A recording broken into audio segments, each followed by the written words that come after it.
የኢሳ ሐዋርያት ማን ይባላሉ? ሚዩት አድርገኛል እኮ እያወራ ነው። ሚዩት ያላደረኩም ኔትወርክህ ነው የሚሆነው።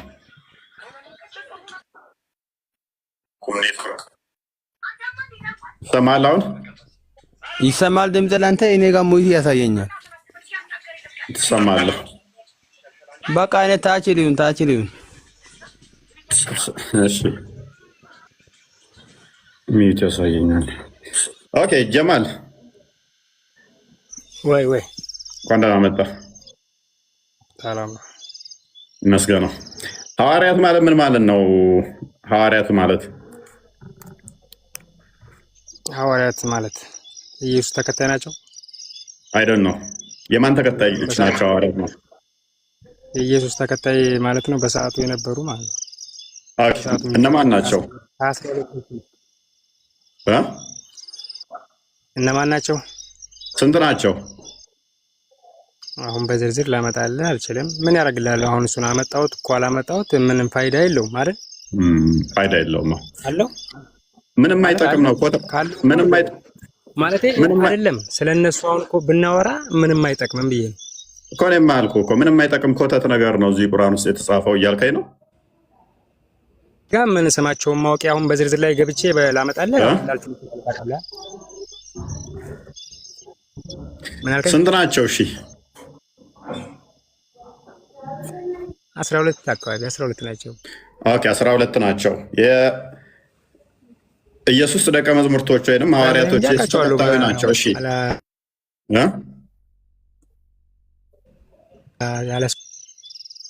ምን አልከኝ?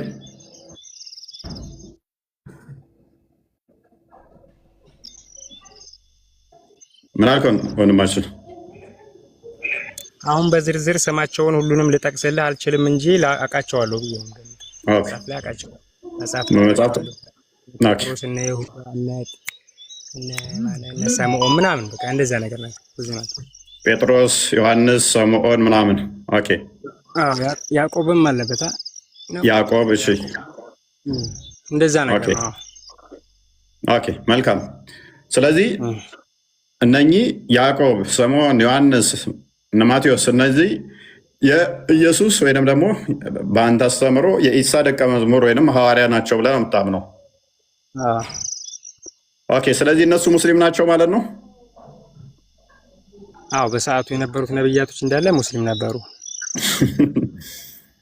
ኦኬ እስቲ ዮሐንስ ሙስሊም የጻፈው አለ? እኔ ሙስሊም ነኝ ያለበት ቅድም እያነበብከው አልነበረ? እዛ ጋር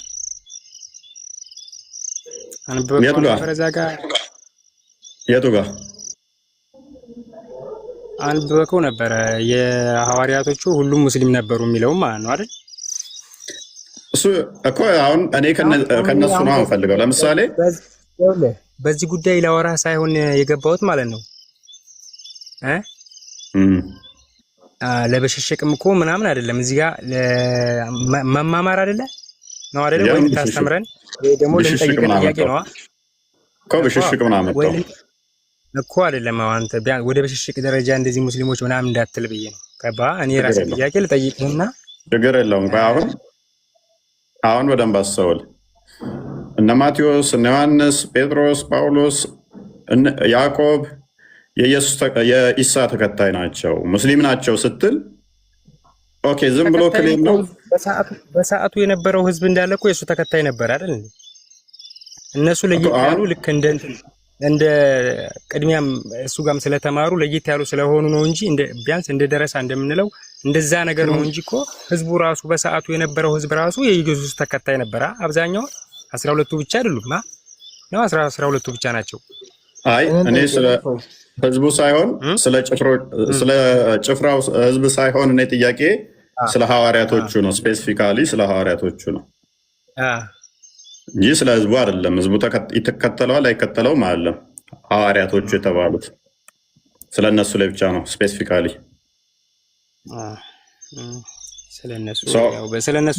ስለነሱ ክርስቲያን ናቸው ያለም እኮ የለም። ጀማል ምን ነው አንተ አፈለም አልነገረውም እንዴ? ኦኬ። ስለዚህ መልካም ናቸውም አላልኩም። ሙስሊም ናቸው በሚለው ቅድም አንብቦልናል። ቁርአኑ እንደሚናገረው ሙስሊም ነበሩ። አብርሃም ሙስሊም ነው፣ ያዕቆብ ሙስሊም ነው ብሎ ቁርአን ይገልጻል። ሱብሃንአላህ ተረጋጋ። ቆይ አብርሃም መቼ የነበረ ሰው እንደሆነ እንኳን አታውቅም ማለት ነው። አሁን እያወራን ያለው ስለ ሐዋርያት ነው። ሐዋርያቶች ደግሞ መቼ እንደኖሩ ቅድሚያ ወቅ በደንብ አስተውል። እነኚህ ሐዋርያቶች መጽሐፍ ጽፈዋል። መጽሐፍቶቻቸው ለማን ተቀበለው ካለ መጽሐፍቶቻቸውን እኮ እንቀበለዋለን። ገባ? የምንቀበልበት ምክንያት አለን። እሺ የኢየሱስ አሁን የለም መጽሐፍ ነበረው ያንን መጽሐፍ እንቀበለዋለን። በመሃል ደግሞ መሃል ላይ ማለት ነው። አይ ለምሳሌ ጳውሎስ የኢየሱስ ሐዋርያ ነው። አዳም ዮሐንስ የኢየሱስ ሐዋርያ ነው። ጳውሎስ የኢየሱስ ሐዋርያ ነው። ሙስሊም ነው ስትል ዮሐንስ የጻፈው አለ፣ ጳውሎስ የጻፈው አለ፣ ማቴዎስ የጻፈው አለ፣ ያዕቆብ የጻፈው አለ። የጻፉ ኮምፕሊትሊ ከእስልምና አስተምሮ ጋር የሚጋጭ ሆኖ ሳለ እነኚህ ሐዋርያቶች ሙስሊም ናቸው ብለህ ክሌም ማድረግ እንዴት ነው ይመጣው? ምንም የሚያጋጭ ነገር እኮ የሚጋጭ አይነት ነገር እስካሁን እኔ ያላየሁበትም መጽሐፍ ቅዱስ ላይ። አንዳንድ ቦታ ላይ ግን ሊኖረው ይችላል አይደለ? እንጂ መጽሐፍ ቅዱስ ትክክለኛ ነው እያወራ ያለው እኔ እንዳነበብኩት ማለት ነው። አሁን ጭራሽ መጽሐፍ ቅዱስም የኛ ነው አለ። ወሰደብን መጽሐፍ ቅዱሳችንንም። ጳውሎስ የጻፈውም የለንም፣ ማቴዎስ የጻፈውም የለንም፣ ዮሐንስ የጻፈውም የኛ ነው እያለን እነሱም ብቻ ሳይሆን መጽሐፉም የኛ ነው። አይጋጭም፣ ለኛ ነው። አሬችም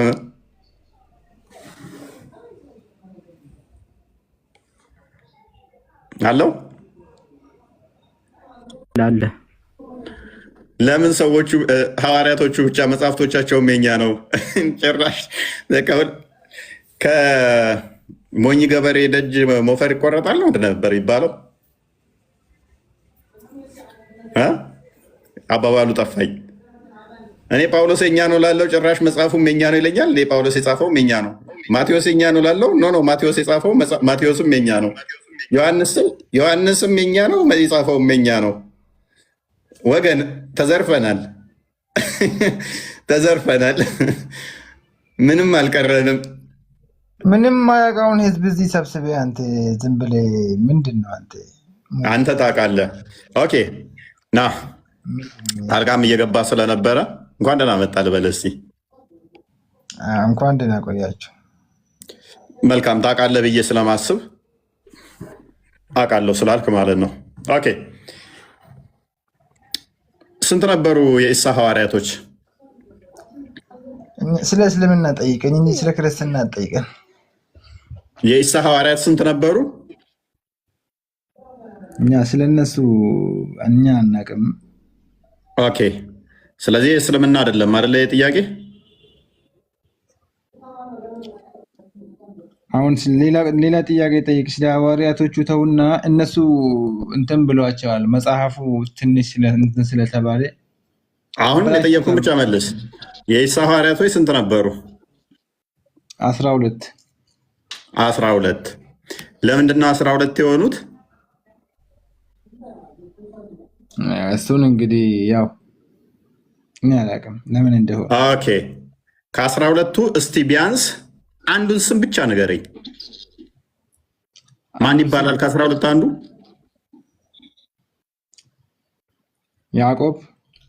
ያዕቆብ። ማስረጃ ስጠኝ እስቲ።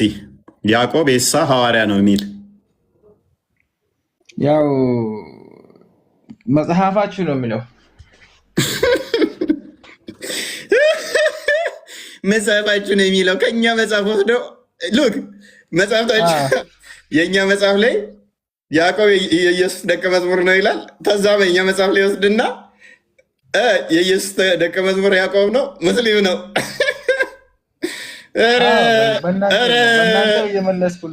እኔ እኮ እስልምና በቃ እድሜ ልክን ፕራንክ የሆነ ሃይማኖት ነው። እሱን አንተ ያልከው እስልምና አይሳደብም። እሱን አንተ ያልከው እኔ ከተሳደብ አይደለም ያልኩት፣ ፕራንክ ነው። በቃ የራሱ እኮ ፕራንክ ነው እያደረጋችሁ ያለው። የኢሳ ሐዋርያ ማን ነው? ለምሳሌ ከ12 አንዱ ያዕቆብ ነው። ኦራይት ያዕቆብ በመልእክቱ ምዕራፍ 1 አንድ የክፈተስ ማን እንደጻፈው የማይታወቅ መጽሐፍ እኮ ያንተ መጽሐፍ ነው። ራስ ነገርከን እኮ መጽሐፍታችሁ ብለህ ራስ ምን እየነገርከን ነው? መረጃ እየነገርከን ነው። ያዕቆብ በመልእክቱ በመጀመሪያ ሲጀምር ገና ምን ብሎ እንደሚጀምር ላሳየህ። የእግዚአብሔር የጌታ ኢየሱስ ክርስቶስ ባሪያ ያዕቆብ ለተበተኑ ለ12ቱ ወገኖች ሰላም ለእናንተ ይሁን። ራሱ ለማን ባሪያ ነኝ ብሎ ነው የሚጽፈው? ለኢየሱስ ክርስቶስ። የኢየሱስ ክርስቶስ ባሪያ ተብሎ ነው እንጂ አላለም። ተብሎ ነው አላለም። ተብሎ ነው አልኩ። መጽሐፍ ቅዱስ አንብቦ ማንበብ ትችላለህ። ያዕቆብ እኮ ነው ራሱ ጸሐፊው ማለት ነው። ኤኒዌይስ በደንብ አስተውሉ ወገኖቼ። እስልምና በሰባተኛው ሴንቸሪ ላይ ሲመጣ ምንም አያውቀው ነገር ስለነበር ሙሐመድ ዝም ብሎ ታሪኮችን ወሰደና ሐዋርያቶቹም የኢሳ ተከታይ ናቸው፣ አማኝ ናቸው፣ የበላይ ናቸው አለ። ሐዋርያቶቹ ማን ናቸው? ይሁዳ፣ እነ ጳውሎስ፣ እነ ማቴዎስ፣ ዮሐንስ ብለው አሉን። ዛሬ ላይ ያሉት እነኚህ መረጃዎችን ትቀበላላችሁ ወይ? ታዲያ ጳውሎስ የኢየሱስ ደቀ መዝሙር ከሆነ ጳውሎስ እስልምናን በጠረባ ነው የሚለው። ዝሙተኝነትን፣ ብዙ ማግባትን ጳውሎስ ይጸየፋል። ኦኬ ትቀበላላችሁ ወይ? ጳውሎስን አስተምሮ ጳውሎስ ክርስቶስ በስጋ የመጣ አምላክ ነው ብሎ ይላል። ሁሉን የፈጠረ ሁሉን ያስገኘ ክርስቶስ ነው ይላል። ጳውሎስ እውነተኛ የጌታ የኢየሱስ ደቀ መዝሙር ነው ካላችሁ ትቀበላላችሁ ወይ? ዮሐንስ ቃል ስጋ ሆነ ብሎ ጀምሮ ለፍርድ የሚመጣው ለእያንዳንዱ እንደ ስራው መጠን የሚከፍለው ክርስቶስ ኢየሱስ ነው ብሎ ይዘጋል። ዮሐንስ ክርስቶስ በስጋ መምጣቱን የማያምን መንፈስ ካለ እሱ የተረገመ ነው፣ የተወገዘ ነው፣ የተለየ ነው። ኢየሱስ የአብ ልጅ መሆኑን የሚክር ካለ እሱ አጋንንታዊ ነው ብሎ ይላል ዮሐንስ እውነተኛ ሐዋርያ ነው ብላችሁ ካላችሁ ትከተሉታላችሁ ወይ? አያችሁ፣ ዛሬ ጡብ ነው የሚሉት። በቃ ፈረሃ ነው የሚለው። ሰላም አመሸክ። የምር እፎይና ግን ብዙ ጊዜ ያስገባኝ ብዬ ጠይቄ ዛሬ እግዚአብሔር ይመስገን አስገባኝ። ያ ነኛ እንዴት ነህ? ይመስገነው። ክርስቲያን ሙስሊም? እኔ ክርስቲያን ነኝ። ፈራህ የልጄ ስም ነው። ፈራሃ ማን ነው የሚለው? ፈራሃ ሰላህ ሰዲቅ ምን ማለት ነው? ያው የኔ ባል ሙስሊም ነው፣ እኔ ደግሞ ክርስቲያን ነኝ ማለት ነው። ትርጉሙ ምንድን ነው? ፈራህ ማለት ደስታ ማለት ነው። ኦኬ። በምንኛ አረብኛ ነው? በአረብኛ ፈራህ ነው የሚባለው። እኔም የአረብ ሀገር ስለሆንኩኝ ማለት ነው። ኦኬ። እሺ ምን ልታዘዝ? እኔ ለእኔ እንኳን ምንም እንድታዘኝ ሳይሆን በጣም እንደምወድህ እንደማከብርህ በዚሁ እግዚአብሔር ጨማምሮ ኃይሉን እንዲያበዛልህ ይሄን እንትን ለማለት ነው። ኦኬ። ባለቤትሽ ሙስሊም ነው አሁን? አዎ። ያው አስተምረሽ ማምጣት ይኖርብሻል። አይፈቀድም። ምን ታውቂያለሽ? አውቃለሁ። እግዚአብሔር ፍቃዱ ሆኖ እንግዲህ ወደ ሀገራችን እስከምንገባ ድረስ። ልጅሽን አስተምረሻል? ክርስቲያን ነች? አዎ። ባለቤትሽን ማስተማር ይኖርብሻል። ግዴታሽ ነው፣ አሊያም አይቻልም። እስቲ እንደ እግዚአብሔር ፍቃድ ነው የሚባለው። ያው ሰው ሀገር ሆነ እንግዲህ ያው ሀገር ላይ ነው እንጂ ነገሮች የምትወስነው ሰው ሀገር ላይ ትንሽ ይከብዳል። ከሃይማኖት የሚበልጥ የለም። የሰው ሀገር እኛ ሀገር የሚባል ነገር የለም። ነገ እንሞት ዛሬ አናውቀው። ያው በእርግጥ እኔ ሁለቱንም ልጆቼን ክርስትና አስነስቻቸዋለሁኝ። ግን ያው ትንሽ ያው እንግዲህ አንተ የምትመክረኝ ነገር ካለ ጥያቄዎች ካሉ በውስጥ አናግሪን። ጥያቄ እንዲመለስ ለሚፈልገው ካለ እንትን በይ። እሺ እፎይ አመሰግናለሁ። የኔ ጌታ ቆይ ፈርሃ አትውረጂ። ፈርሃ አቤት አትንቀልቀል። ባልሽ እኮ ተረጋጋ። ታዲያ ለማስያዝ አንቺ ስራ ጠብቅ። እስኪ ሰው ቤት ገብተህ እንትን ትላለህ። ኤኔስ በቃ በውስጥ እንትን በይልን ወይም ቃል እንጻፊለት። ቃል ይታይሻል፣ እዚህ ጋር ያግዝሻል። ለሌላ ማንም እንዳጽፊ እንትን በይ። ኤኔስ የትኛው ነው ቃል? ያው ከጎንሽ የመጀመሪያው ላይ አለ። እሺ የመጀመሪያው ላይ እሺ። ያ ወይንም ቤላ እንጻፊላት። እሺ አመሰግናለሁ። እፎይ መልካም ከስሙኝ ያዳምጣል ወይም እዛው ተወኝ ላዳምጥ። እሺ መልካም ነስር እንኳን ደህና መጣ። እሺ እንኳን ቆያችሁ። ሰላም ነው? ይመስገን። እንዴት ነህ? አለን አልሐምዱሊላህ። መልካም ሐዋርያት የሚባሉት የማን ተከታይ ናቸው? የኢሳ አለይሂ ሰላም ተከታዮች ናቸው፣ ሙስሊሞች ናቸው። ኦኬ ስንት ናቸው? ቁጥራቸው አይታወቅም። እነማን ናቸው? ስማቸውም አይታወቅም፣ አልተገለጸልንም። እናመሰግናለን። ሉክ ግዴታው አይደለም። ቁርአን ላይ የመዘርዘር ግዴታ የለም። ሉክ ስማቸው አይታወቁም፣ ቁጥራቸው አይታወቅም። በደፈናው ሙስሊም ናቸው። ማን እንደሆነ ማታውቀውን ዝም ብለህ ተነስተህ ሙስሊም ነው። ማን ነው አይታወቅም። የእድር መዝገብ አይደለም። ቁርአን የእድር መዝገብ አይደለም። የእድር መዝገብ አይደለም። አውሻውየው 223ን ክፈትልኝ። የእድር መዝገብ መሆኑን ላሳየህ። በደንብ አስተውሉ። አይ እገሌ ገሌን ወለደ እገሌ ገሌን ወለደ የሚለው ባይብል ላይ ነው ያለው፣ ቁርአን ላይ አይደለም። አይ ላሳየህ አይደለ? ሴቶቻችሁ ለእናንተ እርሻ ናቸውና እርሻችሁን በፈለጋችሁት ሁኔታ ድረሱ። እንዴት ማስወለድ እንዴት ማረስ እንዳለብህ እንኳን አደንግጥ። አደንግጥ። የቅድሙን ጥያቄ ለምን አደንግጥ? ሎኬድ እንዴት እንደሚፈራ አትፍራ። ከስር ሆነህ በደንብ ታዳምጣለህ። የእድር አይደለም ማለት እድር ቤት እንደውም ሴትን ልጅ እረስ ብሎ አያወራም። እድር ቤት ስለ እርሻ የሚወራበት ሴትን ልጅ እንደ እርሻ ቆጥሮ እርሻ ነች ረሳት የሚል መጽሐፍ እስልምና ነው። 3353 አንዴ ክፈተው። ስለ እርሻ የሚያወራ ሃይማኖት ውስጥ ተቀምጠ ስለዚህ ጉዳይ ጽፎ ስለ ሐዋርያቶቹ ሲጠየቅ ወገቤን ራሴን ይላል። አስጠጋልን ወገቤን ራሴን ይላል። እናንተ ያመናችሁ ወይ መድረሱን የማትጠባበቁ ስትሆኑ ወደ ምግብ ካልተጠራችሁ በስተቀር የነቢዩ ቤት በምንም ጊዜ አትግቡ። ቤቴ አትምጡብኝ። ልክ እንደ ስስታም እንደ ቆንቋና ሰው ለድግስ ልክ እንደ ማህበር አይደለም ማልካ ለድግስ ካልተጠራችሁ በስተቀር ቤቴ እንዳመጡ።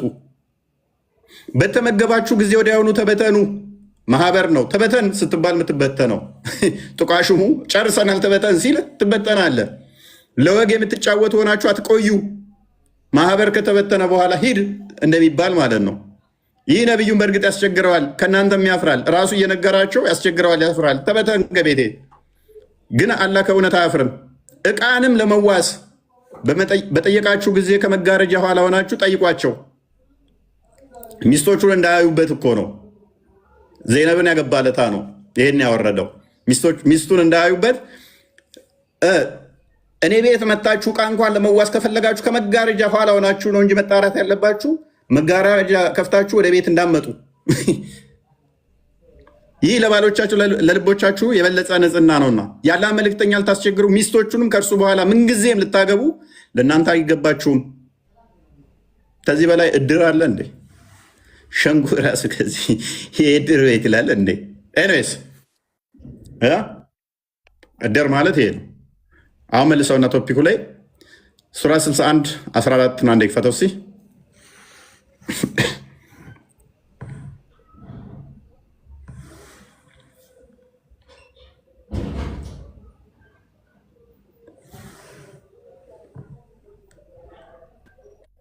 ኦራይት ኦኬ። እችን ክፍል አንብባት እስቲ።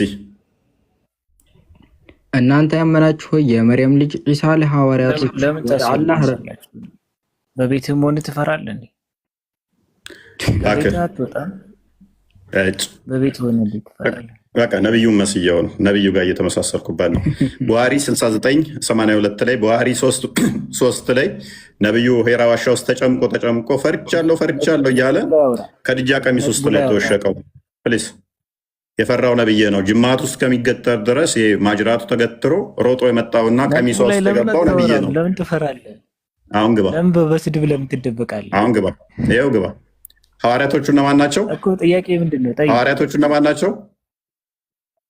ሐዋርያቶቹ በስም ተዘርዝረው አልተቀመጡም ቁርአን ላይ። ታዲያ ምን መልስ ማሰጠኝ ከሆነ ምን ትሰራለህ? ምንድነው ጥያቄ? አላቅም ከሆነ መልስህ ዛሲት አለቀ።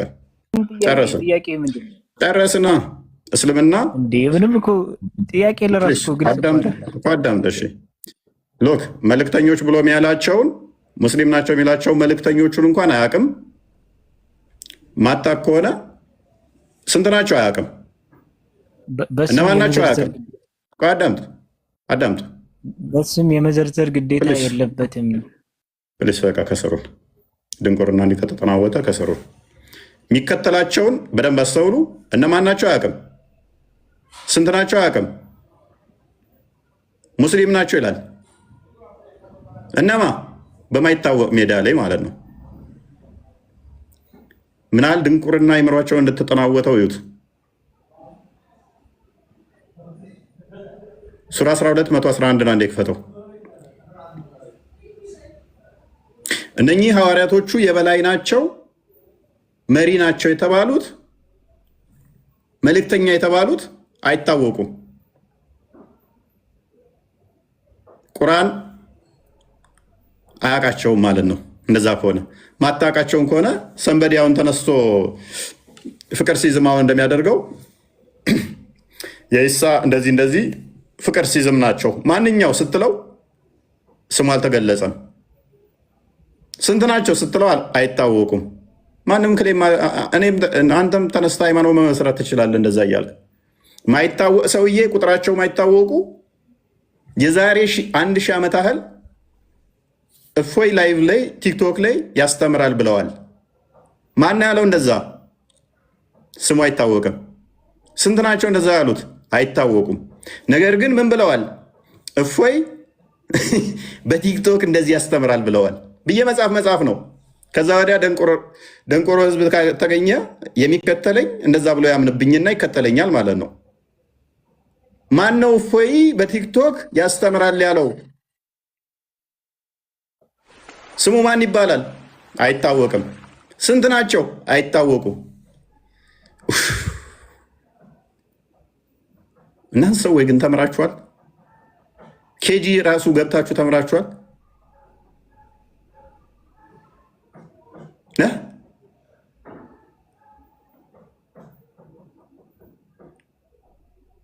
እኔ እናንተን ጭንቅላት ቢኖረኝ በዚህ ትዕግስት አልባነቴ አንገቴን ቆርጬ ነው ማሽቀነንጥረው። ሪከርዱን ሳየው እንደዚህ አይነት ስህተቶችን ተሳስቼ ባይ ቆርጬ መጠላው ነው የሚመስለኝ።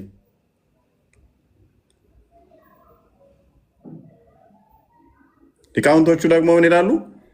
ሐዋርያው ቅዱስ ጳውሎስ ነው ይላሉ፣ ዮሐንስ ነው ይላሉ፣ ማቲው ነው ይላሉ። መጽሐፍቶቻቸው ደግሞ እስልምናን ጠልዞ እንደሚጥል የሚያውቁ ደግሞ ምንም እንኳን ጳውሎስ የጌታ ደቀ መዝሙር ነው ቢሉም ሊቃውንቶቻችን ጳውሎስን ዝም ብለን እንስደበው።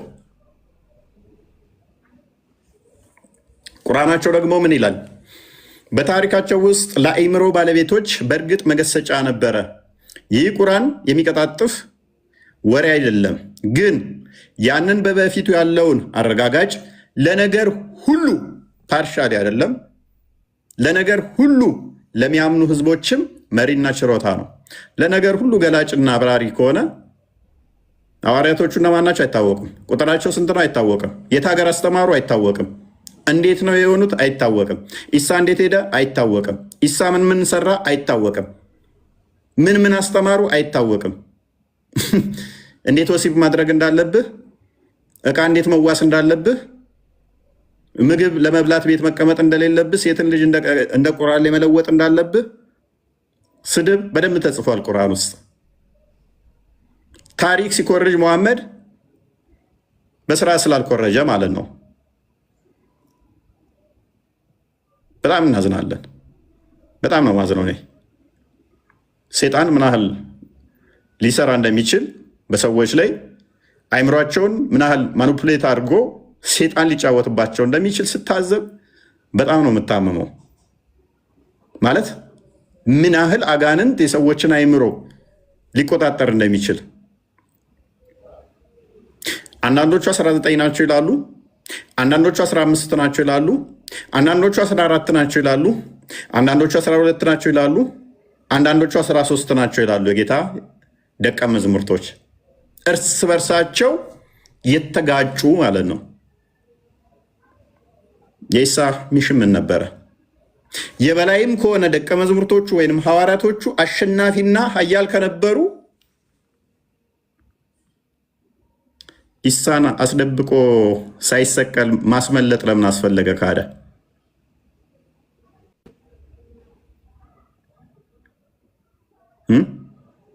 እነኚህ ደቀ መዛሙርቶቹ የበላይ ናቸው ከተባለ ሁለት ሆነው ሄደው እንዳስተማሩ ያምናሉ። ኦኬ፣ እንደዛ ከሆነ ደግሞ አንድ የጻፉትን አንጡ እስቲ። ሁሉም ያስተማሩ ክርስትና ነው አይደለም? ከክርስቲያኖች ታሪክ ከዓለም ታሪክ እንዴት እንደተገደሉ ማለትም እንዴት ሰማዕት እንደሆኑ ማንኛውም ከየትኛውም ከኤቴስቶችም ታሪክ ማምጣት ትችላላችሁ። ሁሉም የሚስማሙበት ክርስትናን ሲሰብኩ እንዴት እንደተሰቃዩ ይታወቃልና አንድ ማስረጃ ማምጣት አይችሉም። እነሱ አንድ ማስረጃ ማምጣት ስለማይችሉ በጨለማው በድፍኑ ስማቸውን አይናገሩም፣ ቁጥራቸውን አይናገሩም፣ ምን እንዳስተማሩ አይናገሩም፣ የት እንደኖሩ አይናገሩም። ዝም ብለህ የሆነ ዘመን ላይ ኢሳ የሚባል ሰው ነበረ፣ የእሱ ሐዋርያቶች ነበሩ፣ አማኝ ነበሩ፣ የበላይም ነበሩ። እስከ ዓለም ፍጻሜ ድረስ የእሱ ተከታዮች በዛው ይቀጥላሉ አሸናፊ ሆነው እና ህዝብን አስተምረዋል። ሄደ እነማን ናቸው አይታወቁም። እኔ ይህንን ጭንቅላት መቀበል የሚችል ቻይና እውነቷን ነው። እስልምና የአእምሮ በሽታ ነው ያለችው። ቢኒ እንኳን ደህና መጣ።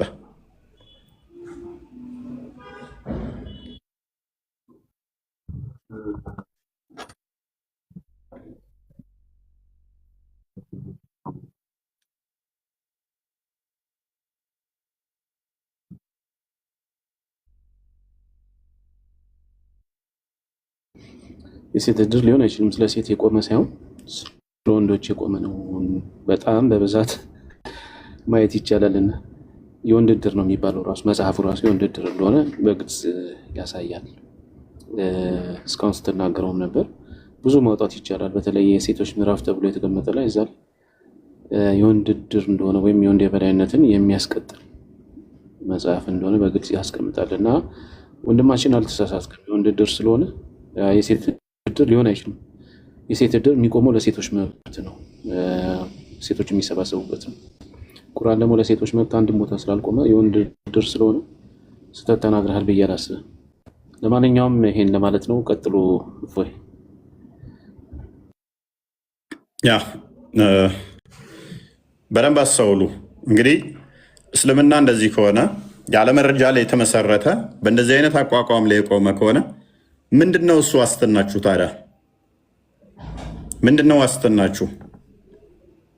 ኢሳ ተመልሶ እንደሚመጣ ቁርአን በግልጽ ይናገራሉ? የለም። ኢሳ እንዴት አድርጎ ሄደ? የለም መረጃ። ዝም ብሎ ወደ እሱ አነሳው። እንዴት? ማንን ነው በሱ ቦታ የተመሰለው? ከሐዋርያቶቹ አንዱ ነው ይሏችኋል። የትኛው ሐዋርያ? ማን የሚባለው?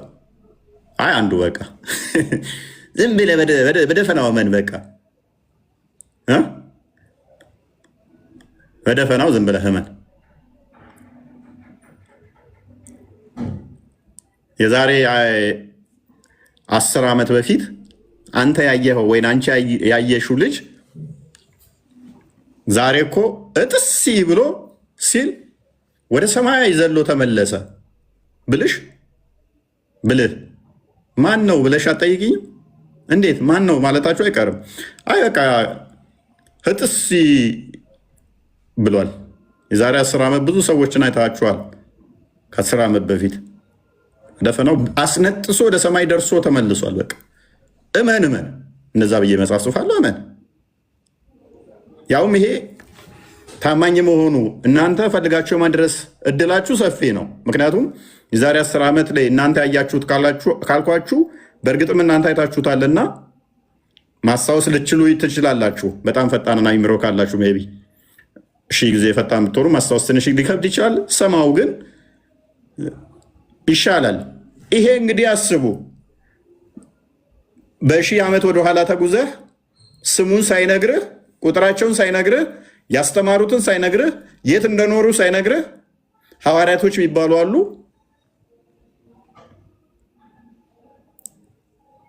አሸናፊም ናቸው፣ የበላይም ናቸው፣ መሪም ናቸው።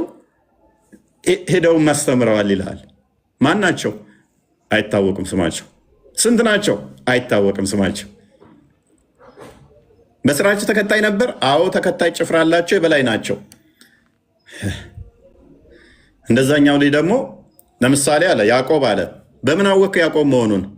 ክፈታው ክርስቲያን ቪኪ መጽሐፍ ቅዱስ ላይ ያዕቆብ የኢየሱስ ተከታይ ነው ይላል። ታዲያ ያዕቆብ የኢየሱስ ተከታይ ነው ስላለ ሙስሊም ነው ማለት ነው እንዴ? ታሪክ ትኮርጅና መጽሐፍ ቅዱስ ላይ ዮሐንስ፣ ያዕቆብ፣ ጳውሎስ፣ ማቴዎስ ይላል። ስለዚህ እዛ ጋር ኢየሱስን ኢሳ ብለናል አደለ? እነኚህን ደግሞ ደቀ መዝሙርቶቹንም እንኮርጃቸው።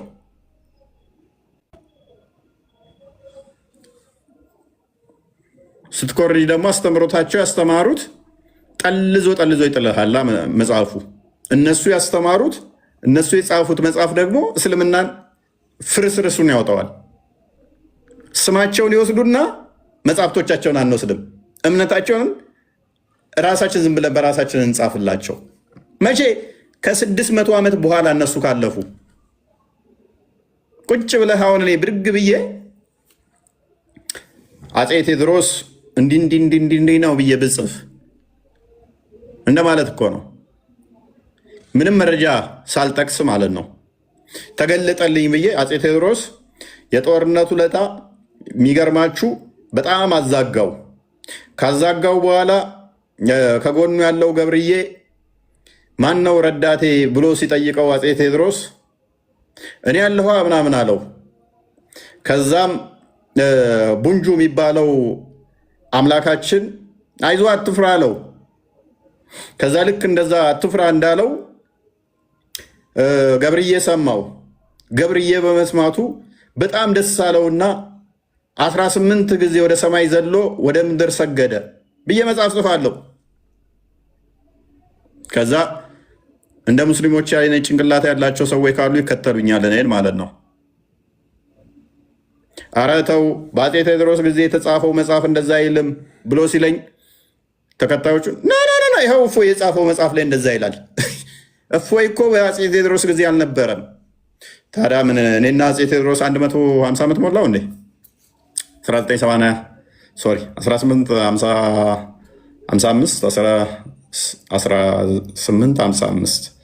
1868 አካባቢ ነው አይደለ ያረፈው ቴዎድሮስ 40 ዓመት 30 ዓመት 150 ዓመት አካባቢ ማለት ነው። ቅርብ ነች 150 ዓመት እንደዛ ብዬ ብጽፍ ቅርብ ነች። ማክሲመም 150 ዓመት ነው። ሙሐመድ እኮ 600 ዓመት ጋፕ ያለውን ነው እንደዚህ ብሎ የጻፈው። እኔ 150 ዓመት ጋፕ ብጽፍ ታዲያ እንደዛ ብዬ ምን ችግር አለ? ከዛ እንደ እስልምና አይነት ጭንቅላት ያላቸው ሰዎች ይከተሉኛል ማለት ነው። እኔ ያውም አፄ ቴዎድሮስ ብዬ ስሙን ጠርቼ በስርዓት ገብርዬ ብዬ ተከታዩን በስርዓት ጠርቼ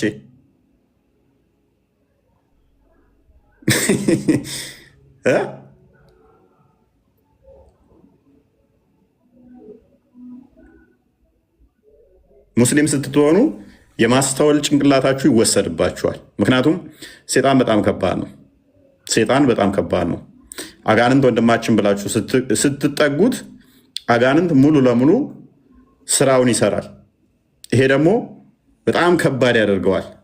በጣም አደገኛ ነው እንደዚህ አይነት ነገር፣ በጣም አደገኛ ነው እንደዚህ አይነት። ምክንያቱም እንዳታስተውሉ ያደርጋችኋል። ለዚህ ነው እግዚአብሔርን ለማወቅ ባልወደዱት መጠን ለማይረባ አይምሮ አሳልፎ ሰጣቸው ይላል። ለማይረባ አይምሮ ተላልፋችሁ ትሰጣላችሁ። ምክንያቱም እርሱን ለማወቅ ባልወደዳችሁት መጠን አይምሯችሁ መጠቀም ባቆማችሁ መጠን ከእርሱ በሸሻችሁ መጠን ለእናንተ ለነፃ ምርጫችሁ አሳልፎ ይሰጣችኋል። እግዚአብሔር ነፃ ምርጫችሁን እንድትከተሉ ይፈቅድላችኋል። ነፃ ምርጫችን አጋንንት ያስተማረው ነው ስትሉ ትከተሉ ዘንድ ይፈቅድላችኋል። ይሄ በጣም ከባድ ነው። አንድ ተፍሲር ክፈትልን እስኪ ቪኪ፣ ቁርጡቢን ክፈትልን። ሱራ 61 14 ቁርጡቢ አይ ቲንክ 671 መሰለኝ።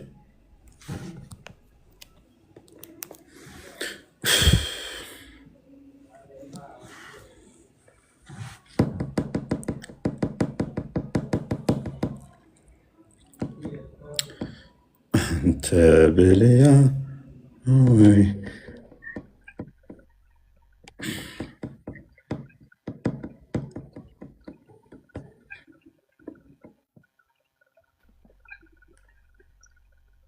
ስንተኛ ነበር?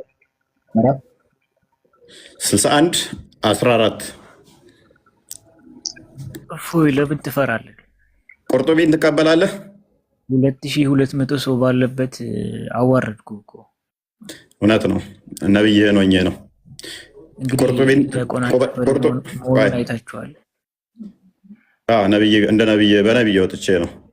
ቁርጡቢን ትቀበላለህ? ያው 2200 ሰው ባለበት እንግዲህ በደንብ አስመስክርሃል። ምንም እውቀት እንደሌለ ጎበዝ፣ ስድብ እንጂ እውቀት የለም። ጎበዝ፣ አሁን ግባ። እውቀት የለም። አስመስክር። እባክህ አሁን የተጠየቀውን ትመልሳለህ። አስመስክርሃል። በቃ ማውረድ ነው። ቁርጡቢን ትቀበላለህ ወይ? መልስ የሚመልስልህን ሰው ማስወረድ ብቻ ነው ያንተ እውቀት። አሁን ማንበብ ነው። ማንበብ እውቀት የለም። ጎበዝ፣ እንደዛ በማለት እውቀትን አታመጣውም። ነብይ ፕሊስ፣ አሁን ተረጋጋና ነብይህም መሀይም ስለሆነ እኛን እንዲጠይቅ ነው የታዘዘው። ሜይ ቢ ማታውቅ ከሆነ ቡሃሪ 1913 ላይ ቡሃሪ 1913 ላይ እኔም ተከታዮቼ መሀይም ናቸው፣ እኛ የምናውቀው የመጽሐፉ ሰዎችን መጠየቅና በእነሱ መመራት ነው ብሏል። ይህም ደግሞ ሱረቱን ተረጋጋ፣ ሱራ 1094 ላይ ሙሐመድ ምንም አታውቅ ማንን ጠይቅ ተብሏል? የመጽሐፉ ሰዎች ደግሞ እነማን ናቸው? አይሁድና ክርስቲያኖች። አሁን ቁርጡቢን አንብብ እስኪ አንዴ ክፈትለት ቃል ማስረጋለት እችን አንብብ እስኪ። 200 ሰው ፊት ተወርዳል። ዛሬ 661 አሳይታል። ስድብ እንጂ እውቀት የለም ማለት ፕሊስ። ኧረ በእናትህ አንብብ ነው የተባልከው። ቆይ ተረጋጋ። 671 ተጠየቅ እስኪ። ስላሴ ላይ አንብብ። ተጠየቅ እስኪ። ዛሬ እስኪ ክርስትናን አስተምር እስኪ። ወንድ ነህ አንተ፣ እናት ወልዳለች። እስቲ አንብብ በእናትህ። እስልምና እንዲህ ነው። በደንብ ታዘቡት፣ በደንብ ታዘቡት፣ በደንብ ታዘቡ። የምፈልገው እኔ እንደዚህ ሲሆን ለምንድን ነው? ከስር ያሉት እንዲታዘቡ ነው። ገብተው እዚህ ጋር መጽሐፋቸውን እንደማነቡ ባለጌ እንደሆኑ ተሳዳቢ እንደሆኑ አንብቡ ሲባሉ እንደዚህ እንደሚያለቅሱ ከስር ያላችሁ እህት ሙስሊሞች፣ ወንድም ሙስሊሞች፣ ይሄ ናስር የሚባለው አሁን ኡስታዝ ይሆናል። ኡስታዝ ነው ወይንም ሼክ ነው። የሚያደርገውን ብቻ እዩት። ፖለቲካ መስራት እንጂ እኛ ፊት ደፍረው መጽሐፍቶቻቸውን እንደማነቡት ከዚህ ላይ ተማሩ ማለት ነው። አንብብሽ፣ አንብብ መጽሐፍን እስኪ። ወንድነህ ሚስጥረ ስላሴ አስረዳ። እዚያ አንብብ 200 ሰው ፊት እኮ አንብብ መጽሐፍን። አትችልም አንተ፣ አቅሙም የለህም። አያችሁ፣ ይሸማቀቁበታል። እስልምናውን በዚህ መጠን ነው የሚሸማቀቁበት፣ ገብተው ለመረበሽ እንጂ መጽሐፍቶቻቸውን አያነቡትም እኛ ፊት። አያችኋል፣ ታዘባችኋል። ባለጌዎች ስለሆኑ ማለት ነው። ኦራይት፣ እኛ እንፈልጋችኋለን። እንደዚህ ስትሆኑ ከስር ያሉት በደንብ ይማሩባችኋል ማለት ነው። ስርዓት አልበኛ መሆናችሁን በደንብ ይማሩበታል። ጥሩ ነው። ኤኒዌይስ አንድ የቀይረው ክርስቲያን ቪኪ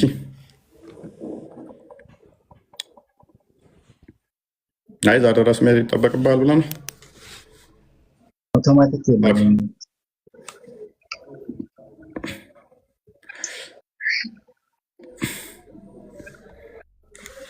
ወደ አማርኛ ነው ቀይረው ደስ እንዳለ ጀመና ይሻላል። ጥሩ እንዲተረጉምልን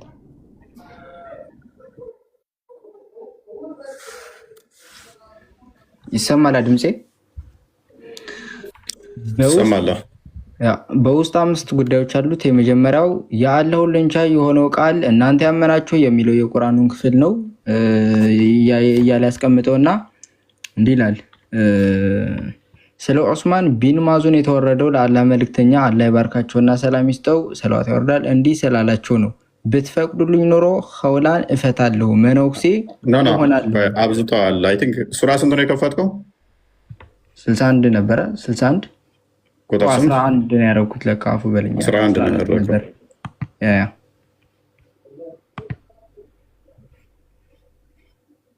ይሄ ነው ያ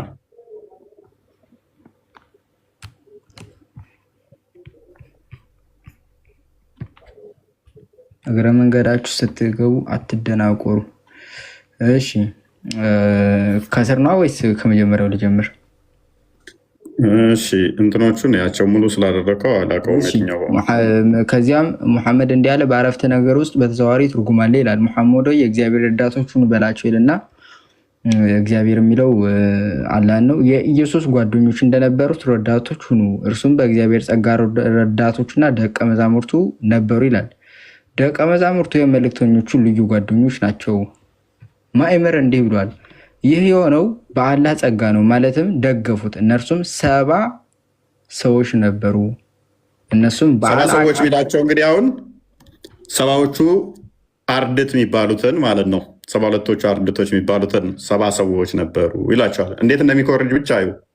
ዝቅ አድርገውና እነ ጳውሎስን ምናምን ያነሳል። ከዛ ከላይ ደቀ መዝሙር ዝቅ አድርገው ኖ ወደ ታች ተቃራኒ ያው እንዲህ ይላል።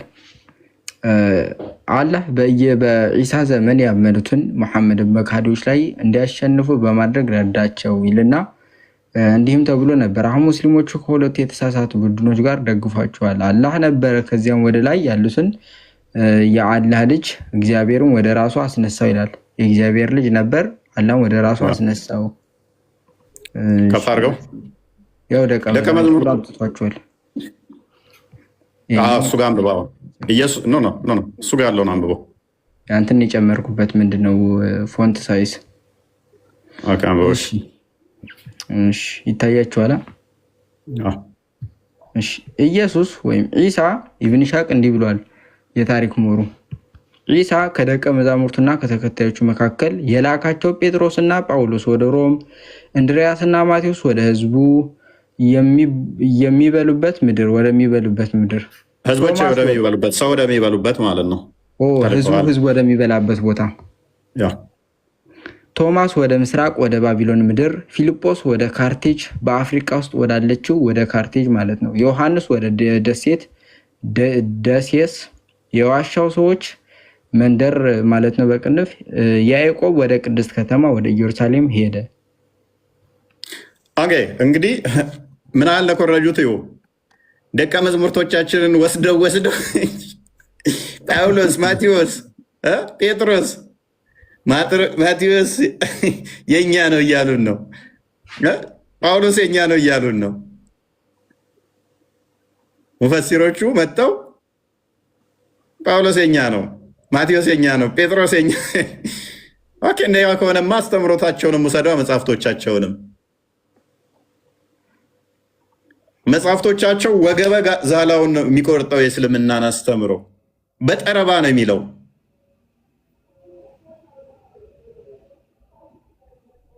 አሁን ላይ ያሉ የጳውሎስ አስተምሮ እስልምናን እንደሚያፈርስ ሲያውቁ ምን ያደርጋሉ? ጳውሎስን ውሸታም ነው፣ ቀጣፊ ነው፣ እንደዚህ ነው ብለው ጳውሎስን ሲሰድቡ ይውላሉ። ወደ 30 በላይ የሆኑ ሊቃውንቶቻቸው ጳውሎስ እውነተኛ ነው ብለው ያምናሉ። ዛሬ ያሉ ቀጣፊዎቹ፣ ወራዶቹ፣ ውሸታሞቹ ግን የጳውሎስ አስተምሮ ከእስልምናን የሚያፈራርስ መሆኑ ስለሚያውቁ ይህንን ሲክዱ ወይንም ደግሞ ጳውሎስን ሲሳደቡ ታገኟቸዋላችሁ። ፉጢ ነው የሚለው ፋጤ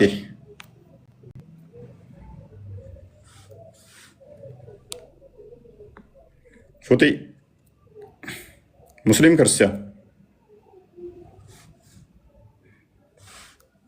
ይሰማል? ይሄ ምን ትሉታላችሁ?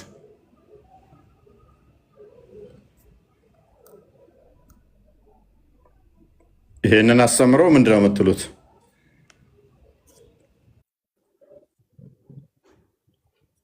ስልክ የገባ አስቸገረኝ። ለዛ ነው ያወጣሁት። ኦኬ ጳውሎስ ሐዋርያ ነው ብለህ ኢየሱስ ሐዋርያ እንደሆነ ታምናለህ? በክርስትና ነው በሙስሊም? በሙስሊሞች። ኧረ እኔ በእነሱ እሱ እንዳለ መራሱ አላውቅም። እሺ የኢየሱስ ሐዋርያቶች እነማን ናቸው በእስልምና?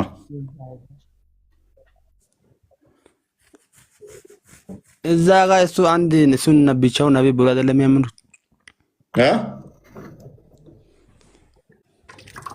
እኔ እንጃ፣ እኔ በክርስትና ነው የማውቀው፣ በሙስሊም አላውቅም። እስልምናውን አልነገሩህም? እሱን አልነገሩኝም። ዘላለም አይነግሩህም። ዛሬ አይደለም 1000 ዓመት ወደፊትም ብንሄድ 1000 ዓመት አይደለም 1 ሚሊዮን ዓመት ብንታገስ ሊነግሩ አይችሉም። ሊመጣም አይችልም። ጳውሎስ ነው እንዳይሉ አሁን ተሸማቀውበታል። ምክንያቱም የጳውሎስ አስተምሮ እስልምናን የሚያፈራርስ መሆኑን ስላሳየን፣ ደጋግመን ስላሳየን። አይ ቲንክ ፉጢ ሙስሊም አትመስለኝም ቢኒ፣ ምክንያቱም አይኮኑም አላመሰች። ፉጢ ሙስሊም ነሽ? ፋጤ የሚለው እኮ ነው። ፋጤ እንደዚህ ነው እንዴ መሰለኝ። እንደዛ አለ። ደግማ እንዳታስገባት ከስር ትማር። ሙስሊም ሆነስ ክርስቲያን ነች። ሙስሊም ሆነ ክርስቲያን ከስር ሆና ትማር። በደንብ አስተውሉ። ማን ናቸው? ማን ናቸው? ጳውሎስን ወሰዱብን። ማልቀስ ይሻል ይሆን? ጳውሎስን ወሰዱብን። ብድግ ብሎ የአንተ ቤተሰቦች እኮ ሙስሊም ናቸው እንደማለት እኮ ነው። ኧረ ተው አባቴ እኔ እስከ ሞተበት ድረስ አውቃለሁ ክርስቲያን ነው ስትለው፣ ኖ ይኸው አሁን ትናንትና የተጻፈ መጽሐፍ ላይ ሙስሊም ነው ይላል። እሱ ትናንትና ነው የተጻፈው። ኖ የጻፈው ሰውዬ እኮ አምላኩ ነው የነገረው። ኧረ ተው አባቴ የጻፈው መጽሐፍ አለ። ስለ ራሱ አባቴ የጻፈው መጽሐፍ ይሆንና እንደ አባቴ የጻፈው መጽሐፍ ተው እባክህን። አሁን እኔም ነግረን ብቻ ምን ጳውሎስ የጻፈው ስለ ራሱ እያለ ጳውሎስ ስለ ራሱ የተናገረው እያለ ከ600 ዓመት በኋላ መጥቶ ሰንበዲ ጳውሎስ እንደዚህ ነው ብሎ ሲል፣ ሶሪ 600 ዓመት አይደለም፣ ሶሪ ቁርጡቢ ማለት 671 ማለት ስንት ማለት ነው? ወደ 1200 ዓመት በኋላ ከ1200 ዓመት በኋላ ከ1200 ምናምን ዓመት በኋላ መጥቶ ጳውሎስ እንዲህ ነው ብሎ ሲነግረ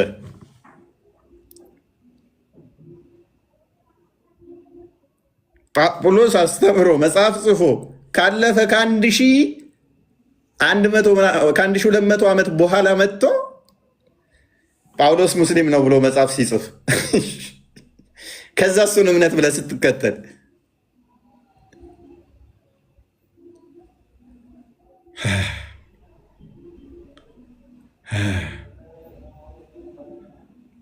ይህንን ጭንቅላትማ አለማድነቅ በምን ይቻላል? ከምር በዚህ መጠን ደድቦ እስልምናን መከተል በራሱ ብቃት ይጠይቃል። የምሬን ነው፣ ብቃት ይጠይቃል። በዚህ መጠን ጭንቅላትን ሳይጠቀሙ እስልምና ውስጥ መቆየት በራሱ ብቃት ይጠይቃል። ሰው እችን የጠፍሩን ቆሻሻ ያህል አይምሮውን ከተጠቀመ እስልምናው ዛሬ አያድርም። አይምሮውን ዲሞን ፖዘስ ካላደረገው በስተቀር ትንጥዬ ከተጠቀመ ኢሳ ለምንድን ነው የመጣው? ምንስ ሚሽን ያሳካው? ብሎ ከጠየቀ ከእስልምና ውስጥ ቀጥታ ይወጣል።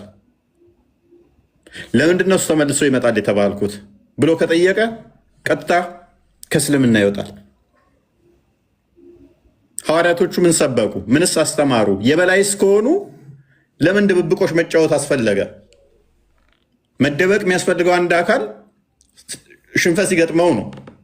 አሸናፊና የበላይ ከሆነ መደበቅም አይጠበቅበትም።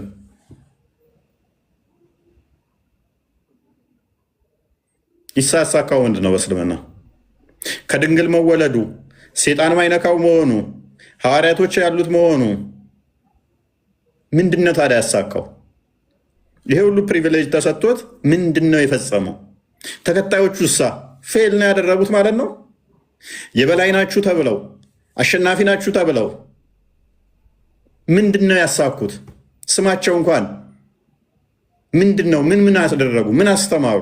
የበላይ ናቸው አሸናፊ ናቸው የተባሉት ምንድን ነው? ማንን ያሸነፉት? ምንስ ነው የበላይ የሆኑት? የጻፉት ምንድን ነው? ዘሆል እስልምናን የሚያፈርስ ነው የጻፉት። አሁን ከምታምኑት እስልምና ጋር ኮምፕሊትሊ የተለያየ አስተምሮ ነው የጻፉት። ለምሳሌ ዮሐንስ የጻፈውን እንመልከት እስቲ። ዮሐንስ ወንጌል ምዕራፍ 20 ቁጥር ወደ መጨረሻ አካባቢ አንድ ቼክ አድርግልኝ ቪኪ። ምንድን ነው እሱ? ዮሐንስ የጻፈው መጽሐፉን ለምንድን ነው? ምን ብሎ ነው የጻፈው? ስለምንድን ነው የጻፈው? ምዕራፍ 20 ወደ መጨረሻ አካባቢ። እነሱ እኮ ያውቁታል። ሳያውቁት ቀርተው እኮ አይደለም፣ ግን ከነሱ ከሃይማኖታቸው የሚደርስባቸው አድሎ የሆነ እንዴት ነው መገለል፣ ይሄን ነገር ፈርተውት እንጂ ያኔ ያውቁታል። እነሱ እንደዚህ ብለን ከተናገረን የሚደርስባቸውን ችግር ፈርተው እንጂ ሳያውቁት ቀርተው እኮ አይደለም፣ ያውቁታል። ያ መውጣቱም አስቸጋሪ ስለሚሆን ከእስልምና ውስጥ ተገባ። አንድ እሱ ነው። ከንብረት መውረስ እስከ መድሎ ኢትዮጵያ ላይ ስለሆነ ነው እንጂ ግድያውም አለ። ኤኒዌይስ ኦኬ። ዮሐንስ ለምንድን ነው መጽሐፉን የጻፈው?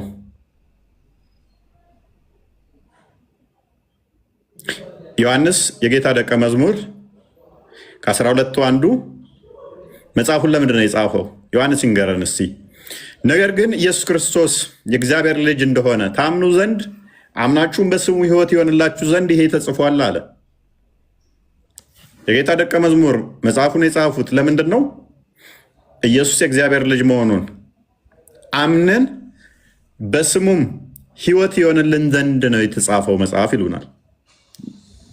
የማ የክርስቶስ ሐዋርያ፣ የክርስቶስ ደቀ መዝሙር እንደዚህ ብለው ከነገሩን ከ600 ዓመት በኋላ የመጣው ቁርአንን የጻፈበት ምክንያት ዓላማው ምንድን ነው? ሱራ 18 4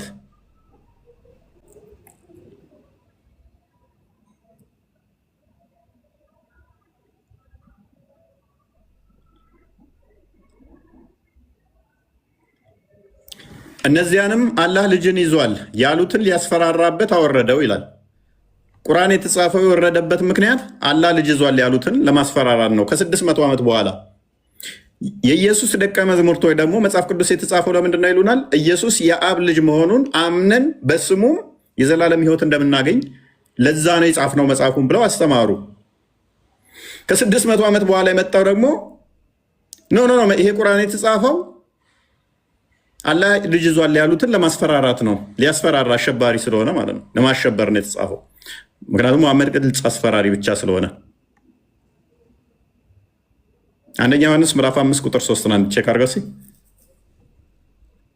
ለምንድን ነው ካለ ሁሌም ለመቃወም ብቻ የመጣው አስተምሮቱ? ለምን? ምዕራፍ 5 3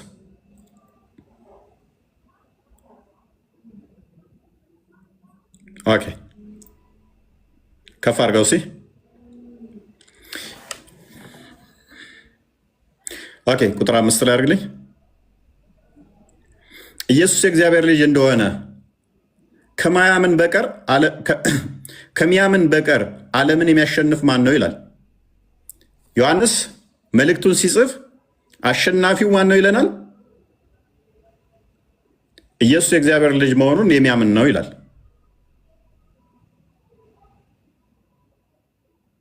የእግዚአብሔር ልጅ መሆኑን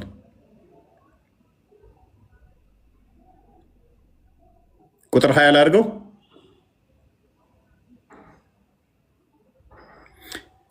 የእግዚአብሔር ልጅ እንደመጣ እውነተኛውም የሆነውን እናውቅ ዘንድ ልቦናን እንደሰጠን እናውቃለን። እውነተኛም በሆነው በእርሱ አለን። እርሱ ልጁ ኢየሱስ ክርስቶስ ነው። እርሱ እውነተኛ አምላክና የዘላለም ሕይወት ነው ይለናል።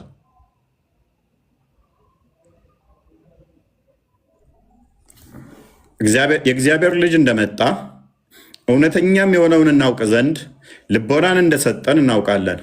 እውነተኛም በሆነው በእርሱ አለን። እርሱ ክርስቶስ፣ እርሱም ልጁ ኢየሱስ ክርስቶስ ነው። እርሱ እውነተኛ አምላክና የዘላለም ሕይወት ነው ይለናል መጽሐፍ ቅዱስ። እውነተኛ አምላክ የዘላለም ሕይወት የሚሰጠን ኢየሱስ ክርስቶስ የእግዚአብሔር ልጅ መሆኑን የጌታ ደቀ መዛሙርቶች ሐዋርያቶች ጻፉልን። እስልምና ደግሞ ይህንን ተቃውሞ መጣ፣ ይህንን ተቃርኖ መጣ። በጣም እናዝናለን ሙስሊሞች።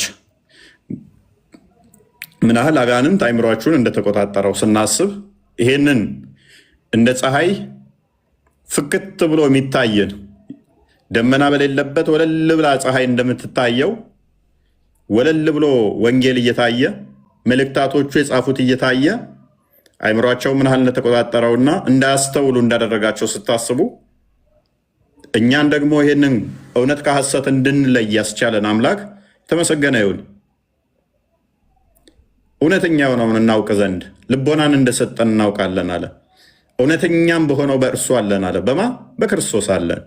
እርሱ ልጁ ኢየሱስ ክርስቶስ ነው። እርሱ እውነተኛ አምላክና የዘላለም ሕይወት ነው። ምክንያቱም እርሱ በዮሐንስ ወንጌል ምዕራፍ 14 ቁጥር 6 ላይ እኔ እውነት ሕይወት መንገድ ነኝ ብሏልና እርሱ እውነት ነውና፣ እርሱ እውነት ነው፣ እርሱ መንገድ ነው፣ እርሱ ሕይወት ነው። እኔ መንገድ ነኝ አለ። ያ መንገድ ጠማማ መንገድ አይደለም፣ እውነተኛ መንገድ ነው። ያም እውነተኛ መንገድ ሕይወት ነው። ክርስቶስ ሕይወት ነው።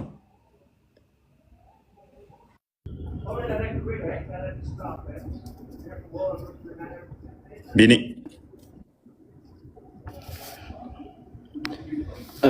በጣም የሚገርም ነው። አንድ ነገር ብቻ ልጨምር። በጣም ትልቅ ፓራዶክስ የሆነ ትምህርት አለ በእስልምና ውስጥ። በእርግጥ ሱራ 3 ላይ ይመስለኛል 55 አካባቢ እነዛ ያመኑትን ይላል ከነዛ ከካዱት በላይ እስከ ትንሣኤ ቀን ድረስ በላጭ እናደርጋቸዋለን የሚል ቃል አለ ሱራ 3 55 ላይ እና እነዚያ ያመኑት የተባሉት ሐዋርያቶች ናቸው።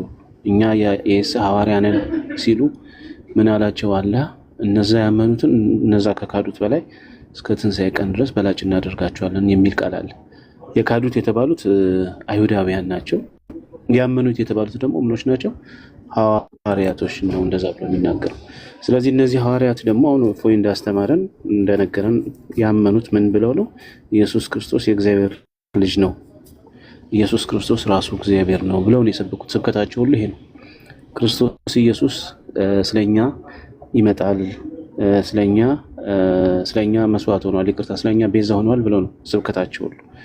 ይሄን ያመኑትን እስከ ትንሣኤ ቀን የበላይ ያደርጋቸዋለሁ ከካዱት። የካዱት አይሁዳውያን ደግሞ ክርስቶስን አጠቃላይ ሪጀክት አድርገዋል። የእግዚአብሔር ልጅ መሆኑን አልተቀበሉም፣ መሲህ መሆኑን አልተቀበሉም። ስለዚህ እነዚህ ይበልጣሉ ብሎ ተናግሯል። እና ይሄ ትልቅ ፓራዶክስ ነው በእስልምና። እነዚህ የታሉ? እንደ እስልምና አስተምሮ እነዛ ያመኑት ከካዱት በላይ ያደርጋቸዋለሁ የሚለው የት ነው ያሉት? ክርስቲያኖችን ካልሆነ ሊትራሊ ክርስቲያኖችን የሚወክል ነው። በነገራችን ላይ ትንቢት ነው ብለው ካሰቡ እነሱ ይሄ ትንቢት የተሳካው መቼም በክርስቲያኖች ናቸው። ከአይሁድ በላይ በስፋት ያሉት እነማን ናቸው? ክርስቲያኖች ናቸው። አሁን ላይ ኢየሱስ ክርስቶስ የእግዚአብሔር ልጅ እንደሆነ የሚያምኑ እግዚአብሔር መሆኑን የሚያምኑ ብዙ ክርስቲያኖች አሉ፣ ከእስልምናም በላይ ማለት ነው በቁጥር። ስለዚህ እነዛን የበላይ ያደርጋቸዋለሁ ሲል ያው በጉልበት በምናምን አይደለም፣ እንደሚሞቱ ይታወቃሉ በሃይማኖታቸው። ስለዚህ በሃይማኖታቸው ከአይሁድ በላይ የሆኑ እምነታቸው ትክክል ነው ብሎ ቁርአን ያረጋገጠው እነማን ናቸው? ለዚህ መልስ አላችሁ? ሙስሊም ናቸው የምትሉ ከሆነ የት አሉ ታዲያ? እስከ ትንሣኤ ቀን ድረስ የበላይ እናደርጋቸዋለን ያለው መሐመድ እስከሚመጣ ሰዓት ላይ የት ነበሩ? ኦኬ የት ነበሩ? ምክንያቱም እነዛ ከካዱት በላይ ያመኑትን እስከ ትንሣኤ ቀን የበላይ እናደርጋቸዋለን ያለው የተቋረጠ ነገር አለ። ስለዚህ ቀጥታ እነዛ ያመኑት የበላይ እንደሚሆኑ ተናግሯል። የት አሉ ነው? ኦኬ የት አሉ? አይ እናንተን ነው የምትሉ ከሆነ በቃ እስልምና ወይም ደግሞ አላህ የሚባለው አምላክ እውቅና እየሰጠን ነው ማለት ነው። እኛ ነን የበላይ ይሆን ነው። እስከ ትንሣኤ ድረስ ደግሞ የበላይ ሆነን የምንቆየው እኛ ነን ማለት ነው። ይሄ ማለት ደግሞ እምነታችንን ኮንፈርም እያደረገልን ነው ማለት ነው። ስለዚህ ይህን ፓራዶክስ መፍታት መቻል አለባቸው ሙስሊሞች። አለበለዚያ ይህን ክፍል እንዴት እንደምትፈቱት አላውቅም። ለማንኛውም ትልቅ ፓራዶክስ ነው ማለት ነው። ከዛ ውጭ ስለ ኢየሱስ ክርስቶስ ሐዋርያት ምን ሰበኩ? አሁን እፎይ ከተናገረው በላይ እኔ ብዙ መናገር አልፈልግም። ቅድም ሱራ 61 ቁጥር 6 ላይ መሰለኝ ካልተሳሳትኩ እዛ ላይ ስለ ኢሳ ሐዋርያት የሚናገርበት ክፍል አለ። እዛ ክፍል ላይ በግልጽ ድምፅ ግን ይረብሻቸዋል። እፎይ ድምፅ አለ ኋላ የድምፅ ሰዎች አሉ። የሚገባ ከሆነ ላቁም። ይገባል። ቀጥለን በቃ እዛ ክፍል ላይ በግልጽ በጣም ብዙ ናቸው ያሉት። በቃ አሁን እየቀረቡ መጥቶ ቀጥሎ የበላይ ከሆኑ እነማን ናቸው? ሱራ 61 14 ላይ ነው። እነማን ናቸው? ምንድን ነው ያስተማሩት? ሱራ 6 156ን አንዴ ቼክ አድርገው እንትና ቪኪ ሁለት ጭፍሮች እንዳሉ ነው የሚናገረው። መጽሐፍ የተሰጣቸው እነኚህ ሁለት ጭፍሮች ደግሞ አይሁድና ክርስቲያኖች ናቸው።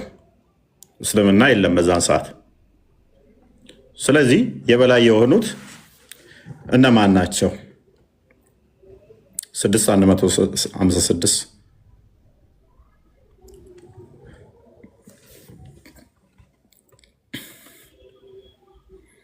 እነማን ናቸው?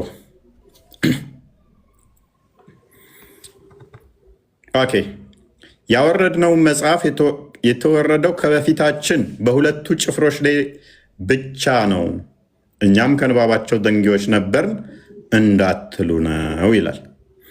ስለዚህ ቁርአን የወረደው በሁለት ጭፍሮች ላይ ብቻ ነው እንዳትሉ ለእናንተ ሶስተኛ ጭፍራ ወርዶላችኋል ነው።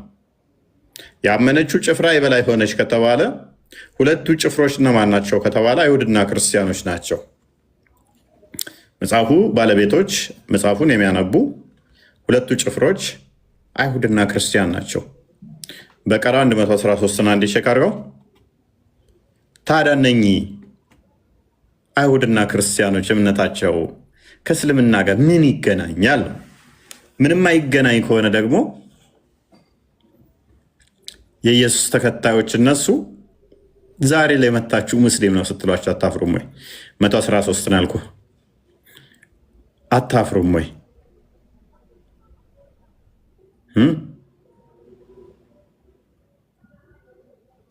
እነርሱ መጽሐፉን የሚያነቡት ሲሆኑ አይሁዶች ክርስቲያኖች በምንም ላይ አይደሉም አሉ። ክርስቲያኖችም አይሁዶችም በምንም ላይ አይደሉም አሉ። እነኛ ሁለቱ ጭፍሮች እነማን ናቸው? ክርስቲያንና አይሁዶች ናቸው። ክርስቲያንና አይሁዶች ከሆኑ እነኚህ ሁለቱ ጭፍሮች የትኛዋ ጭፍራ ነች የትኛውን ጭፍራ ያሸነፈችው? የኢሳ ተከታዮችስ በየትኛው ጭፍራ ውስጥ ነበሩ ነው ጥያቄው። ይሄንን መመለስ ይችላል? አይኖርም። ከስር ብዙ ሙስሊሞች አሉ፣ አልደፈሩትም። ዛሬ ብቻ አይደለም፣ ሰሞኑን የገባንበትን አይታችኋል። ከክርስትናው ጋር ገናኝተን ስንገባ እስልምናን አይደፍሩትም። በቃ እስልምና እንደዚህ መፍርከስከስ እንደሚችል ገብቷቸዋል ማለት ነው። ቁጭ ብለው እየተማሩ ነው። ቁጭ ብለው እየተማሩ ነው። ጥሩ ነው። እዚህ ገብታችሁ ከመዳረቅም ይሻላችኋል። ባይዘይ በደንብ ኖት እያያዛችሁ መስጊድ ላይ እንደዚህ እንደማያስተምሯችሁ አይ ነው። እኛም ኢነርጂ እኮ እየጨረስን ነው። እየገባን አንዳንዴ ኢነርጂያችንን ዝም ብለን እየገደልን ነው። እናንተ አታውቁም ወይም ለማወቅ አትፈልጉም። እንደዚህ ግን ስርዓት ይዛችሁ ስትማሩ ከስር ስኮል በጣም ጥሩ ነው። መማር አለባችሁ። እንደዚህ ግን ስትማሩ ኖት ያዙ። ኖት መያዝ ልመዱ። መረጃ ያዙ። የምናወራው እያንዳንዱ በመረጃና በማስረጃ ስለሆነ ማለት ነው። ይሄ ለእናንተ በጣም ጠቃሚያችሁ ይሆናል ማለት ነው። ቃልና ቪኪ ቤላ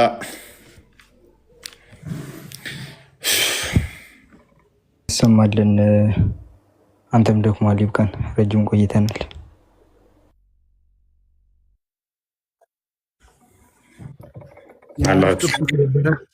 ቃሎት ያሰማልን። አሪፍ ትምህርት ተምረንበታል ብዬ አስባለሁ። ብዙ ነገሮች የሚወጣለት ነው። እስልምና አጣብቂኝ ውስጥ ቢገባበት ነው ብዙ ጥያቄ የሚነሳበት ነው። እንደውም አይ ቲንክ ጥቂቱን ነው ላይ ያነሳው አይደለ? ቦስ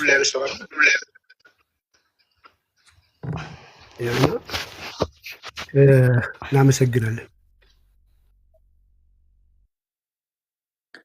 በልሾ ወይ አለሁ። እሺ ቃሎትን ያሰማልን። በደንብ ነበር የተማርነው። ከታች መላችሁ ተምራችኋል። እንግዲህ ሙስሊሞች የተማራችሁትን ሄዳችሁ ደግሞ ጠይቁ።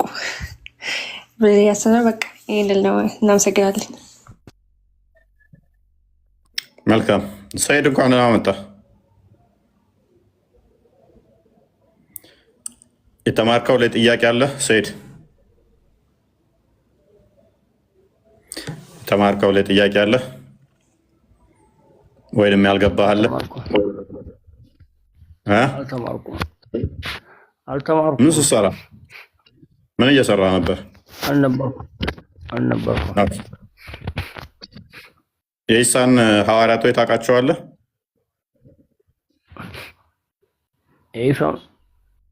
የኢሳን ሐዋርያቶች ታውቃቸዋለህ? ኦኬ። የኢሳ ሐዋርያቶች ስንት ናቸው? 24 ናቸው። ኦኬ። ምን ነበር እምነታቸው? ሙስሊም ነበሩ። ኦኬ። 24ቱም ወንዶች ናቸው? ሴቶችም አሉበት? ወንዶች ናቸው። ዋው። የት ሀገር ነው ያስተማሩት? እስራኤል። ኦኬ። እስኪ ከ24 ውስጥ እንደው ሁለቱን ስማቸው መጥቀስ ትችላለህ?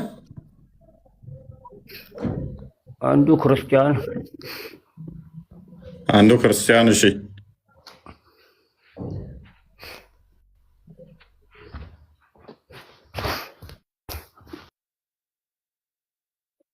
አንደኛውስ?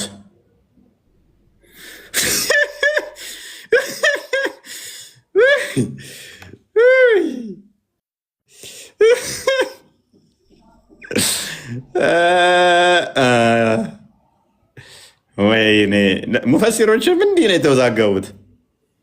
አይ ቲንክ 24ም ያሉ አሉ። አክቹዋሊ ሙፈሲሮቹ 19ም ናቸው ያሉ አሉ። 13 ናቸው ያሉ አሉ። 14 ናቸው ያሉ አሉ። 12 ናቸው ያሉ አሉ። ሙፈሲሮቹም እንደዚህ ነው ውዝግብ ያሉት።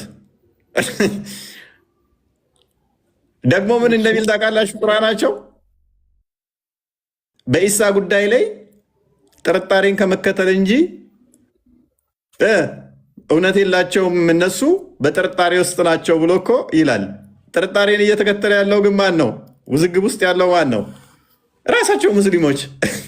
አንዱ ሌላ ይላል። የቅድሞቹ 12 አሉ፣ ይሄንኛው ደግሞ 14 አለ። ሶሪ 24 አለ። 19 የሚሉ አሉ፣ 15 የሚሉ አሉ፣ 14 የሚሉ አሉ፣ 13 የሚሉ አሉ፣ 12 የሚሉ አሉ። እንደዚህ ነው ውዝግብግብ ያሉት ለራሳቸው ማለት ነው።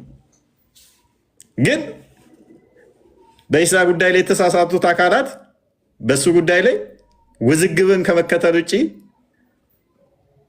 የላቸውም ይላል። ጥርጣሬ ውስጥ ናቸው ይላል። ማን የተጠራጠረው? የሐዋርያቶችን ስም አያውቁም፣ ቁጥራቸውን ብዛት አያውቁም፣ የት ሀገር እንዳስተማሩ አያውቁም፣ እንዴት እንደሞቱም አያውቁም። ኢቭን እናት ውስጥ እንዴት ነው እናቱን ጨምሮ ተመስሎባቸው ነው የሞተው ብሎ ነው የሚያምኑት። እና ኢሳ ሞተ ብሎ ማመን ደግሞ ካፊር የሚያደርግ ከሆነ ኢማጂን እነዛ ሰዎች ከፍረው ነው የሞቱት ማለት ነው። የሆነ ዘመን ላይ ኢሳ ተሰቀለ ብሎ ማመን መሐመድ እስኪመጣ ባለው ጊዜ ውስጥ እንግዲህ በርካታ ዘመናት አሉ። ወደ 500 ክፍለ ዘመን ቀልድ አይደለም፣ ኢንክሉዲንግ ሐዋርያቶቹን ጨምሮ። እነዛስ ደግሞ ያዩትና በአይናቸው ያዩት በእጃቸው የዳሰሱትን የተሰቀለውን ክርስቶስ ሰበኩልን። አላህ አስመሰለባቸው ቢል ከ600 ዓመት በኋላ መሐመድ መጥቶ እኛ እነሱን የምንሰማስ አላህስ እንዴት ይጠይቀናል? ፍትሐዊነት የሚባል ነገር አለ። በጣም ብዙ ነገር ነው የሚነሳው እና ሙስሊሞች ታሳዝናላችሁ። እየተወዛገባችሁ ያላችሁ ቲንክ በግልጽ እንደሚታየው እናንተ ናቸው። ታው እነሱ አልተዋዛገቡም። የኢሳ ተከታዮች ሙስሊም ናቸው። እነማን ናቸው? አናቅም። ስንት ናቸው? አናቅም። እንዴት ነው የሞቱት? አናቅም። ምንድን ነው ያስተማሩት? አናቅም። የት ነው ያስተማሩት? አናቅም። ታዲያ በምንድን ነው እሱ ሙስሊም ነው ያላቸው ያላችሁት? መሐመድ ነገረን ከ600 ዓመት በኋላ መጥቶ ረቻ ማቻው ወረዱ ከቤቴ ይበቃናል። 6 ሰዓት አናቱ ልንጨርስ። ያኛው አካውንት እምቢ ብሎኝ ነው በዚህኛው የገባሁት። ይሄንኛው አካውንት ተቀጥቅጧል። ዛሬም 1+1+3 ይላል ማለት ነው። ከሲደመር ቁጥር ያልዘለ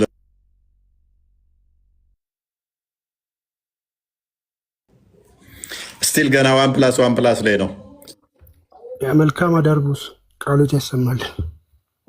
እናመሰግናለን። ነው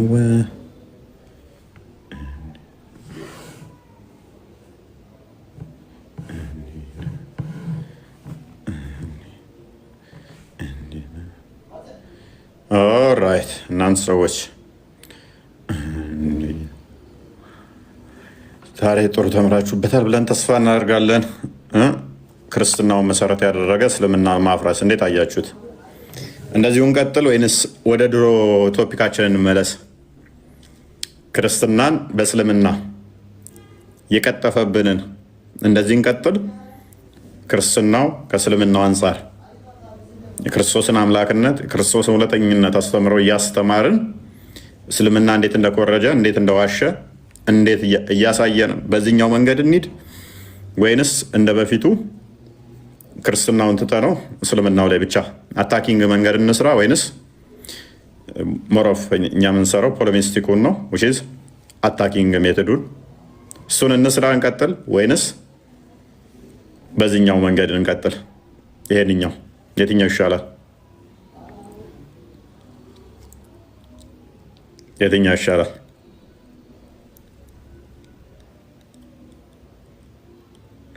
ይቀጥል። ስለዚህ ክርስትናውንም እያነሳን እስልምናው አንጻር ማለት ነው። ያ በቃ እነዚህ ከሄድንባቸው እንዴት እንደሚፈርከሰከሱ አያችሁ አይደለ? ቤታቸውን ዘግተው እፎይ ክርስትና ላይ አስተምረም እንደሚሉ መስሏቸዋል። እያንዳንዷን ቶፒክ አድርገን ስንገባ ክርስቶስ አምላክነት ላይ ስንገባ እያችሁታ እስልምና እንዴት ድባቅ እንደምንመታው እነሱ የዛሬ ስንት ዓመት በፊት የተገነቡ አርጉመንት ላይ ስታክ አድርገው ተቀምጠዋል። የአህመድ ዲዳት አርጉመንት ላይ ስታክ አድርገው ቆመዋል። የእነሱን አርጉመንት በሰከንድ ውስጥ ማፍረስ የሚችል ስፒድ ላይ ነን ያለ ነው። እኛ እስልምናን አፈራርሶ የሚጥል አርጉመንት ላይ ገብተናል። እኛ ከፈለገን አታኪንጉን ብቻ ሰርተን እስልምና ማፍረስ እንችላለን። ከፈለግንም ደግሞ ክርስትናውን እያነሳን የክርስትናን እውነተኝነት እያሳየን እስልምናን ተቃራኒ ደግሞ ምን ያህል ሐሰተኛ መሆኑን ማሳየት እንችላለን። ቱ ዌይ ማሳየት እንችላለን። በዚህ ሳምንት ተርታውን የገባነውን አያችሁ። ክርስትና ላይ ቤዝ አድርገን መጽሐፍ ቅዱስ ላይ ቤዝ አድርገን ነው እስልምናን እያፈረስን ያለ ነው። which is ሁለቱንም ፓራላል እያነሳን ማለት ነው። ሁለቱንም እየጠቀስን የሉ እንደ ዜሮ እንደሚገቡ አያችኋቸዋል።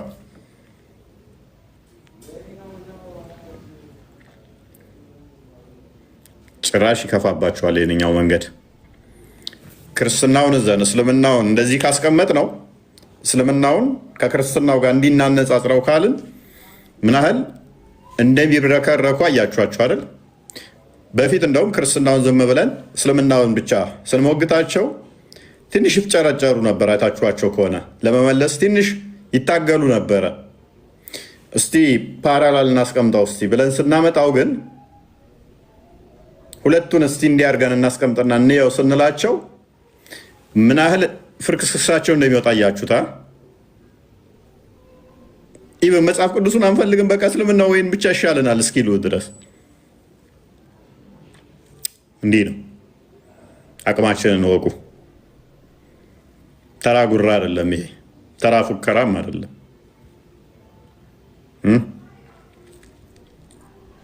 አጤራ በማሳየትም አይደለም። ፌክ የተቀባች የማጭበርበሪያ ዶክመንት ሰርተንም አይደለም። ኤክስ የሚባል ኤቴስት የጻፈውን መጽሐፍ አምጥተንም አይደለም።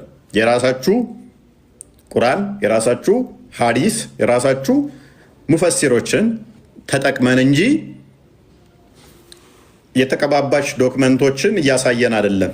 ጭንቅላት የሌላችሁ ፒዲኤፍ ያላችሁ ኡስታዞች ፊታችን ብቆሙ እሳት ውስጥ እንደገባ ፌስታል ኩርምት ነው የምትሉት። ምክንያቱም ጭንቅላታችሁ ፒዲኤፍ እንጂ የሆነ ሪዝን ለማድረግ ሪዝን አውት ለማድረግ ይሄንኛው አይሰራም። እናንተ በዚህ ይዛችሁ ማውራት ሰው ፊት መረጃዎች መክፈት አይደለም። የእናንተ መረጃችሁ ምንድን ነው?